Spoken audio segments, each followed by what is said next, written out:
श्री राम भक्त हनुमान जी महाराज की जय। भक्तराज हनुमान जी का कथा। तब हनुमान और जाम्बवन अंगद आदि ढूंढते ढूंढते थक गए, भूख प्यास के मारे व्याकुल हो गए। पानी का कहीं पता नहीं, कई दिनों से फलों के दर्शन भी नहीं मिले।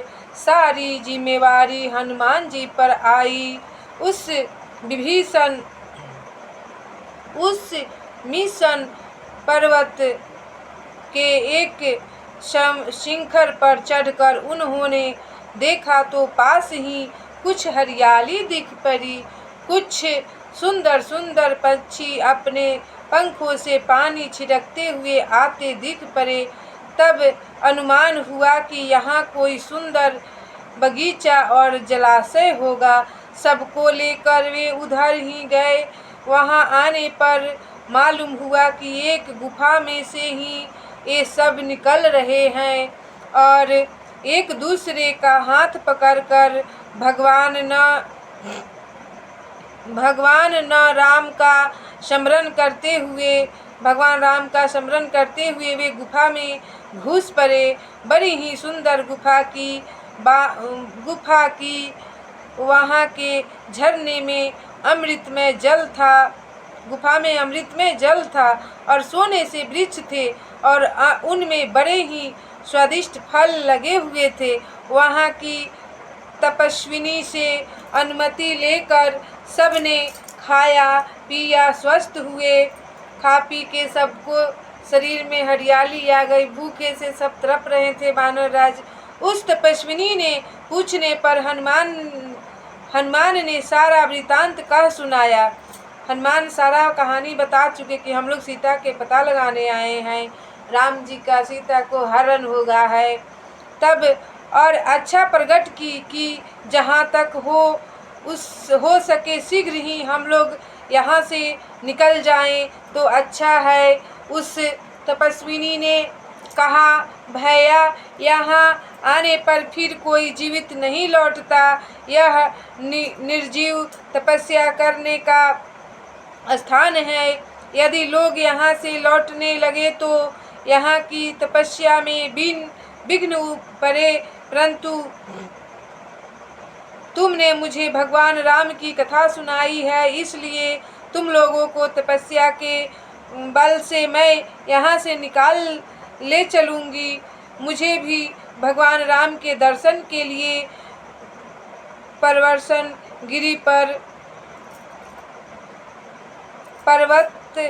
गिरी पर जाना है। अच्छा, अब तुम लोग अपनी आंखें बंद कर लो।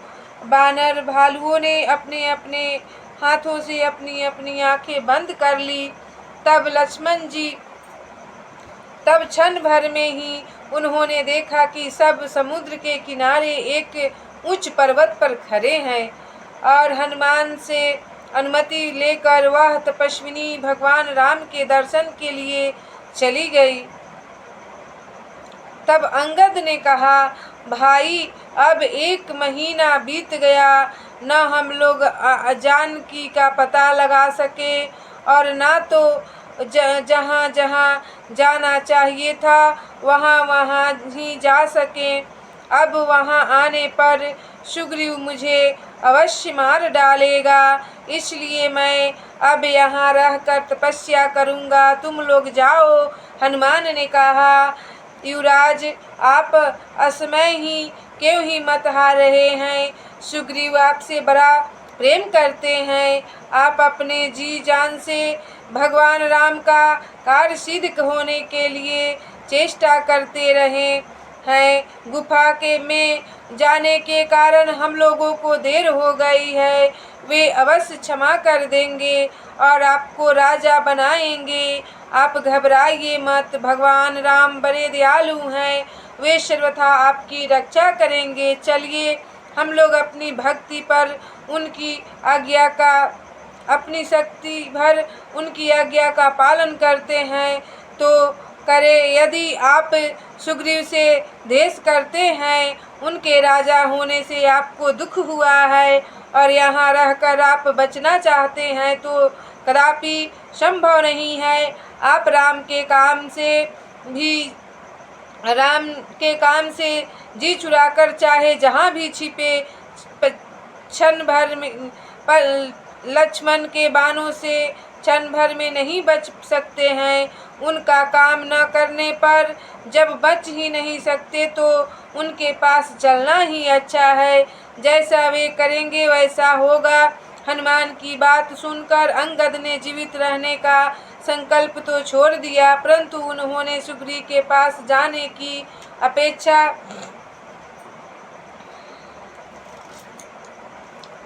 वही अनशन करके प्राण त्याग करना अच्छा समझा।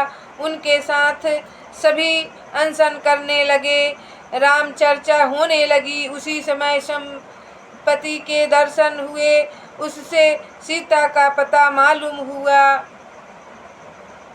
संपाति के दर्शन हुए, उससे सीता का पता मालूम हुआ। सब बानर भालू समुद्र के तट पर इकट्ठे हुए। कौन पार जा सकता है, आपस में वार्तालाप होने लगा। इस विषय पर विचार होने लगा। अंगद के अत्यंत ओजस्वी भाषण देने पर सबने अपनी शक्ति पृथक पृथक बताई और समुद्र पार आने में असमर्थता प्रकट की। अंगद ने भी कहा, मैं किसी प्रकार पार तो जा सकता हूँ, परंतु लौट सकूँगा या नहीं इसमें कुछ संदेह है। जाम्बवान ने उन्हें युवराज कहकर सम्मानित किया और उनके आने पर विरोध किया। उन्होंने स्वयं भी अपनी वृद्धता के कारण जाने में लाचारी प्रकट की। अब तक हनुमान चुप थे। वे एक कोने में बैठे बैठे सबकी बातें सुन रहे थे। अंगद निराश हो गए थे। सीता का समाचार मिलने पर वानरों में जो प्रसन्नता आ गई थी उसका अब कहीं पता नहीं था। जाम्बवान ने अंगद को संबोधन करके कहा, युवराज, निराश होने का कोई कारण नहीं है। समुद्र पार जाने के लिए केवल बल की ही आवश्यकता नहीं है, विशाल बुद्धि की भी आवश्यकता है। इस कार्य के लिए भगवान शंकर ने स्वयं अवतार धारण किया है। राक्षसों का संहार अवश्य संभवी है। उन्होंने हनुमान की ओर देखकर कहा, हनुमान, तुम चुपचाप कैसे बैठे हो? तुम्हारा जन्म ही राम के काम के लिए हुआ है। वायु नंदन, तुम अपने पिता के समान क्षण भर में ही समुद्र पार हो सकते हो। तुम्हारी बुद्धि अप्रतिम है। तुम विवेक हो और ज्ञान के निधान हो। तुम अपने अंदर इतना बल लेकर चुपचाप कैसे बैठ सकते हो? जाम्बवान ने हनुमान के जन्म, देवताओं के वरदान और ऋषियों के शाप की कथा कही। तब स्मरण कराया कि तुम जो चाहो कर सकते हो। हनुमान निरंतर भगवान के स्मरण में ही तन्मय रहते थे। उन्हें अपने आप की अथवा अपने बल की स्मृति ही नहीं रहती थी। जाम्बवान की बात सुनते ही उन्हें ऐसा मालूम हुआ कि मुझ में अपार शक्ति है, मुझ पर भगवान की अनंत कृपा है और भगवान की सारी शक्ति मेरी शक्ति है। उनका शरीर बढ़कर सुमेरु पर्वत का सा हो गया। उन्होंने गर्जना करते हुए कहा, इस समुद्र में क्या रखा है? भगवान की कृपा से मैं ऐसे ऐसे सैकड़ों समुद्र लांघ सकता हूँ। यदि लंका में मुझे सीता न मिली तो मैं स्वर्ग से लेकर ब्रह्मालोक तक छान डालूंगा। लंका के साथ त्रिकुट पर्वत को उखाड़ लगाऊंगा, रावण को मार डालूंगा। ऐसी कोई शक्ति नहीं है जो भगवान का कार्य करते समय मेरी मार्ग में रोड़ा अटका सके। हनुमान की गर्जना सुनकर संपूर्ण वानरी सेना हर्षनाद करने लगी। जाम्बवान ने कहा, हनुमान, तुम सब कुछ कर सकते हो, परंतु इस समय यह सब करने की आवश्यकता नहीं। तुम केवल सीता के देखाओ। भगवान राम के साथ हम सब लंका चलेंगे। भगवान के बाणों से राक्षसों का उद्धार होगा, राम की कृति होगी और हम सब आनंद उत्सव मनाएंगे। जाम्बवान की बात सुनते ही हनुमान उछलकर एक बड़े ऊंचे पर्वत शिखर पर चढ़ गए। उनके चरणों के आघात से बड़े बड़े पर्वत श्रृंग टूटकर गिरने लगे। उनकी पूंछ की चोट से बड़े बड़े वृक्ष आकाश में उड़ने लगी। उनमें से टूटकर बहुत से फूल हनुमान पर इस प्रकार गिर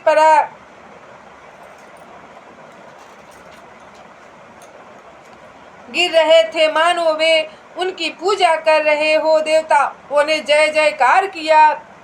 तब ऋषियों ने शांति पाठ किया। वायु ने सहायता की। समुद्र पार जाने के लिए हनुमान उछल पड़े। उन्होंने भगवान को स्मरण करके वानरों को आश्वासन दिया कि मेरे मन में बड़ा उत्साह है, बड़ा हर्ष है। भगवान की असीम कृपा का अनुभव हो रहा है। मैं काम पूरा करके शीघ्र ही आऊँगा लौट के। तुम लोग घबराना मत। और फिर भगवान के नाम की जय ध्वनि करके वे चल पड़े। उनके वेग से प्रभावित होकर बहुत से वृक्ष उनके साथ उड़ने लगे। केवल बादल उनके शरीर के कठोर स्पर्श से तितर बितर होकर खड़क रूप उनके शरीर पर कुछ शीतल जल बिंदु डालने लगे। श्री मारुति राय और किसी को न देखकर आकाश मार्ग से ही चले जा रहे हैं। समुद्र ने सोचा कि राम के पूर्वजों ने ही मुझे यह रूप दान किया है, परंतु मैंने उनका कोई उपकार नहीं किया। कहीं राम के मन में यह बात न आ जाए कि सीता हरण में समुद्र का भी यहाँ हाथ रहा है, क्योंकि एक प्रकार से रावण मेरे अंदर ही रहता है। मैं ही उसके किले की खाई हूँ। यदि मैं उनके दूत का स्वागत करूँ, उसके विश्राम के लिए कोई उपाय कर सकूँ तो संभव है मैं इस लक्षण से बच जाऊँ। उसने मैनाक से कहा, मैनाक, रामदूत का स्वागत करो। मैनाक बड़ा विशाल रूप धारण करके समुद्र के ऊपर निकल आया। हनुमान ने समझा कि यह कोई विघ्न है। वे अपने पैरों के प्रहार से उसे पातालगामी करने ही जा रहे थे कि मैनाक मनुष्य का रूप धारण करके अपने शिखर पर खड़ा हो गया और उसने निवेदन किया कि हनुमान, तुम मेरे सहायक वायु के पुत्र हो।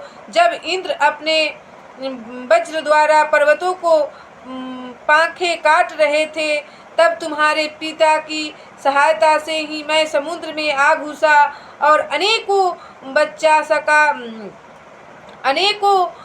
सका। मैं तुम्हें विश्राम देना चाहता हूँ। थोड़ी देर थकावट मिटाकर फिर जाना। भगवान राम का काम तो सारे जगत का काम है न, उनके दूत की सहायता करना सारे जगत की सहायता करना है। आशा है तुम मेरी प्रार्थना स्वीकार करोगे। हनुमान ने बड़े प्रेम से अपने हाथों द्वारा मैनाक का स्पर्श किया और कहा, मैनाक, तुम मुझ पर बड़ा स्नेह रखते हो। तुम मेरे पिता के समान वंदनीय हो।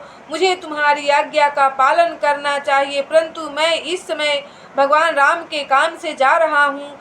मेरा हृदय उनके काम के लिए अशांत है। यदि मैं विश्राम करने के लिए अपने शरीर को रोक दूं तो संभव है कि मेरा हृदय शरीर को यहीं छोड़कर लंका में पहुंच जाए। इस समय मैं एक क्षण भी नहीं रुक सकता। मुझे क्षमा करो हनुमान, मुझे क्षमा करो। हनुमान चलते चलते इतना कहकर आगे बढ़े।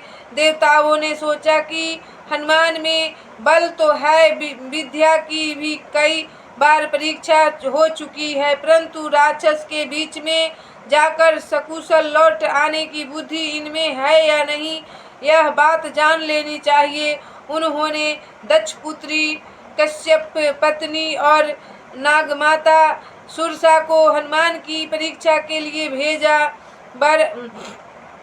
आकर हनुमान के मार्ग में खड़ी हो गई और कहने लगी कि आज तुझे प्रारब्धवश भोजन मिला है, मैं पेट भर खाऊंगी।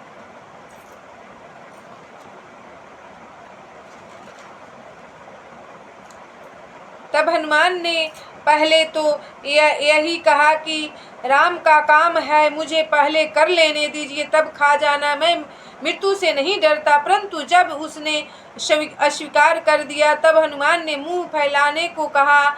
वह जितना ही मुंह फैलाती हनुमान उसके दुगुने हो जाते। जब उसने 100 योजन मुंह बना लिया तब हनुमान छोटा सा रूप बनाकर उसके मुंह में घुसकर फिर बाहर निकल आए। हनुमान के बुद्धि कौशल को देखकर सुरसा बहुत प्रसन्न हुई और उसने सफलता का आशीर्वाद देकर विदा किया। राहु की माता सिंहिका समुद्र में ही रहती थी। ऊपर उड़ने वाले की छाया जल में पड़ती तो वह छाया ही पकड़ लेती और उड़ने वाला विवश होकर उन जल में गिर पड़ता। इस प्रकार वह अनेकों संहार कर चुकी थी। हनुमान के साथ भी उसने वही चाल चली। अपनी गति को रुकती देखकर हनुमान ने नीचे रुकी उस दृष्टि डाली और उस राक्षसी को पहचान लिया। भला वह हनुमान के सामने क्या ठहरती। एक हल्की सी चोट में ही उसका काम तमाम हो गया और हनुमान निर्विघ्न समुद्र के दूसरे तट पर पहुंच गए। बड़ा सुंदर वन था, हरे भरे वृक्ष, सुगंधित पुष्प, पंछियों का कलवर और भौरों की गुंजार बरबस मन को अपनी ओर खींच रही थी। परंतु हनुमान ने उनकी ओर देखा तक नहीं। वे कूदकर पहाड़ के एक ऊंचे किले पर चढ़ गए। उन्होंने निश्चय किया कि यह स्थान शिविर बनाने के योग्य है। वानरों के लिए यहाँ फल फूल भी पर्याप्त हैं, मीठा जल भी है और सबसे बड़ी बात यह है कि यहाँ से पूरी लंका दिख रही है। बोलिए हनुमत लाल महाराज की जय। भगवान जब पता लगाने चले थे सीता जी को तो भगवान को कितना कष्ट मिला था। भगवान रुद्र अवतार शंकर भगवान मेरे जा रहे हैं पता लगाने सीता जी का।